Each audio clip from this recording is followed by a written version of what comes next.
విశ్వామిత్రుడు వశిష్ఠుడు ఇద్దరు మహర్షులే, ఇద్దరు బ్రహ్మర్షులే. కానీ వారిది వశిష్ఠ గోత్రం, నాది విశ్వామిత్ర గోత్రం, కొంచెం తేడా ఉంటుంది. మా గోత్రమే కౌశికస గోత్రం. పైగా వారు ప్రవచన చక్రవర్తి, నా బిరుదం ప్రవచన కిరీటి. నేను బాణాలు వేస్తాను.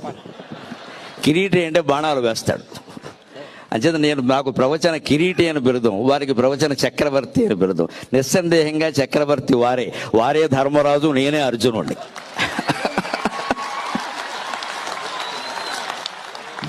భారతం మొత్తంలో యుద్ధం గెలిచాక చక్రవర్తి ఎవరంటే ధర్మరాజే. అర్జునుడు ఎంత వీరుడైనా ధర్మరాజే అవుతాడు ఖచ్చితంగా. ఆ ధర్మరాజును ఆ రకంగా గౌరవించడమే అర్జునుడికి ఆనందం. ఆ గౌరవం ధర్మరాజుకి జరగడమే అర్జునుడికి ఆనందం.